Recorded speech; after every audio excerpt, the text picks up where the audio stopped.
Hi, good evening. ഇന്ന് നമ്മൾ പഠിക്കാൻ പോകുന്നത് system theory in international relations. Meaning of system theory. System theory in international relations studies world politics as a system composed of interacting units for states അതുപോലെയുള്ള other actors. ഇവ international റിലേഷൻസിൽ system പല യൂണിറ്റുകൾ ചേർന്ന ഒരു സിസ്റ്റമായിട്ടാണ് കണക്കാക്കുന്നത്.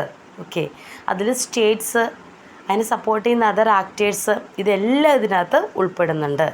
International politics is viewed as a structured pattern of relationships among states. International റിലേഷൻസിൽ രാഷ്ട്രങ്ങൾ തമ്മിലുള്ള ബന്ധം, അപ്പോൾ ആ ബന്ധം എന്ന് പറയുന്നത് അതിൻ്റെ ഒരു ഘടനാപരമായ മാതൃകയിലാണ് മുന്നോട്ട് പോകുന്നത്.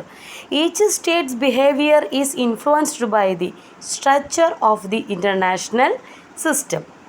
ഓരോ രാഷ്ട്രത്തിൻ്റെയും പെരുമാറ്റം ഇതിൻ്റെ ഘടനയെ സ്വാധീനിക്കുന്നുണ്ട്.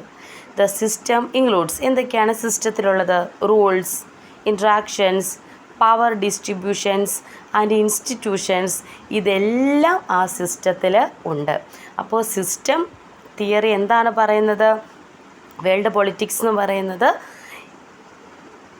പല സിസ്റ്റത്തിൻ്റെ പല യൂണിറ്റ്സുകൾ കമ്പോസ് ചെയ്തിട്ടുള്ളതെന്ന് ഓർക്കുക. പിന്നെ structured pattern of relationships among state, പിന്നെ ഓരോ രാഷ്ട്രത്തിൻ്റെയും ബിഹേവിയർ എങ്ങനെയാണ് അതിനെ സ്വാധീനിക്കുന്നത്. പിന്നെ ഇവർക്കിടയിൽ ഇൻട്രാക്ഷൻ, ആ സിസ്റ്റം എന്ന് പറയുന്നത് പ്രോപ്പറായിട്ട് വർക്ക് ചെയ്യുന്നത് അവിടെ ഇൻട്രാക്ഷൻ നടക്കുമ്പോഴാണ്, അതും ഓർക്കുക. Okay, then origin and development. System theory developed mainly during the behaviour revolution in political science. Political സയൻസിലെ ബിഹേവിയർ റെവല്യൂഷൻ്റെ ടൈമിൽ തന്നെയാണ് സിസ്റ്റം തിയറിയും ഡെവലപ്പ് ചെയ്തത്. ഇൻഫ്ലുവൻസർ ആരൊക്കെയാണെന്ന് നോക്കിയേ. General system theory. അപ്പോൾ general system theory Ludwig von ബെർട്ടാലൻഫയാണ്. ദെൻ പൊളിറ്റിക്കൽ സിസ്റ്റം തിയറി ആരുടെയാണ്? ഡേവിഡ് ഈസ്റ്റേൻ്റെ. അപ്ലൈ ടു ഐആറിലേക്ക് ഇത് അപ്ലൈ ചെയ്തത് മോർട്ടനെ കപ്ലാനാണ്. These scholars try to analyse world politics scientifically and systematically. അപ്പോൾ വേൾഡ് പൊളിറ്റിക്സിനെ സയൻറ്റിഫിക്കലി ആയിട്ടും സിസ്റ്റമാറ്റിക്കലി ആയിട്ടും അനലൈസ് ചെയ്യാനായിട്ട് ഈ സ്കോളേഴ്സ് ശ്രമിച്ചു. ഇനി മെയിൻ സ്കോളേഴ്സാണ്. Important scholars associated with system theory in international relations ആരൊക്കെയാണ്? Morton A Kaplan, Kenneth Waltz, George Liska, Karl Deutsch and David Easton. System approach in politics. Among them Morton Kaplan is the most important theorist. നമുക്ക് international റിലേഷൻസിലേക്ക് നോക്കുമ്പോൾ ഏറ്റവും പ്രധാനപ്പെട്ട ആളെന്ന് പറയുന്നത് Morton കപ്ലാനാണ്. Basics assumptions of system theory എന്തൊക്കെയാണെന്ന് നോക്കൂ. System theory based on several assumptions. പ്രധാനപ്പെട്ട പോയിൻറ്റ്സ് മാത്രമേ ഇൻക്ലൂഡ് ചെയ്തിട്ടുള്ളൂ, വെറുതെ ചവറ് പഠിക്കേണ്ട ആവശ്യമില്ല. International politics is a system. അപ്പോൾ ഒരു സിസ്റ്റമാണ് ഇൻ്റർനാഷണൽ പൊളിറ്റിക്സ് എന്ന് പറയുന്നത്. States are the main actors. അപ്പോൾ ഈ സിസ്റ്റത്തിലുള്ള മെയിൻ ആക്ടേഴ്സ് ആരാണ്? സ്റ്റേറ്റ്സ് ആണ്. Actors interact according to the certain rules. ആ സിസ്റ്റത്തിന് ഒരു പ്രത്യേക റൂൾസ് ഒക്കെ ഉണ്ട്. അപ്പോൾ അതനുസരിച്ചാണ് ഇവിടെ ആക്ടേഴ്സ് ഇൻട്രാക്ട് ചെയ്യുന്നത്. The system has a structure. ഈ സിസ്റ്റത്തിന് ഒരു സ്ട്രക്ചർ ഉണ്ട്. നമ്മൾ സാധാരണ ഒരു ടെക്നിക്കൽ സിസ്റ്റം ഒന്ന് ആലോചിക്കൂ, എന്നിട്ട് അതിലേക്ക് സ്റ്റേറ്റിനെ ഒന്ന് കൺവേർട്ട് ചെയ്ത് ആലോചിച്ചാൽ മതി. The system has a structure. Change in one part affects other part. സിസ്റ്റത്തിലുണ്ടാകുന്ന ഒരു ഭാഗത്തെ ചേഞ്ച് പോലും മറ്റു ഭാഗത്തെ ബാധിക്കും. Then power distribution determine system stability.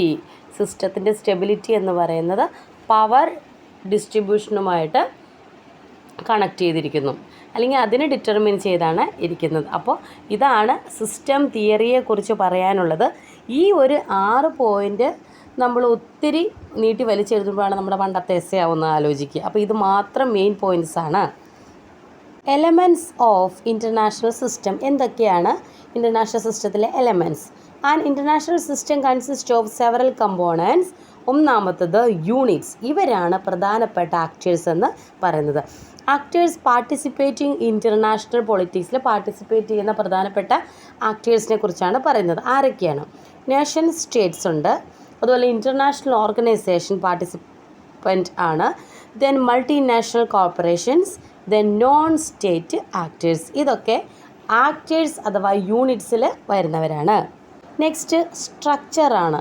The arrangement of power among state, അല്ലേ, ഒരു രാഷ്ട്രങ്ങൾക്കിടയിൽ അവരുടെ പവറിൻ്റെ ഒരു arrangement. Example bipolar system, multipolar system. Example bipolar system, multipolar system. മൂന്നാമത്തത് ഇൻട്രാക്ഷനാണ്. Continuous political, economic and military relations among actors. ആക്ടേഴ്സിൻ്റെ ഇടയിലുള്ള രാഷ്ട്രീയ, സാമ്പത്തിക, സൈനിക റിലേഷൻസിനെ കുറിച്ചാണ് പറയുന്നത്. Then rules, principles or norms guiding behaviour in the system. ആ സിസ്റ്റത്തിൻ്റെ ബിഹേവിയറിന് ഗൈഡ് ചെയ്യുന്ന കുറച്ച് principles and rules. Example balance of power, international law. Then Morton Kaplan's models of international system. Very important ആയിട്ടുള്ളൊരു പോർഷനാണ്. കഴിഞ്ഞ തവണ 2 ചോദ്യം വന്നിരുന്നു. Morton Kaplan's identify 6 types of international system. ഒന്നാമത്തത് balance of power system. Power distributed among several major state, അല്ലേ, several major സ്റ്റേറ്റിലേക്ക് power distribute ചെയ്തിട്ടുണ്ടാകും.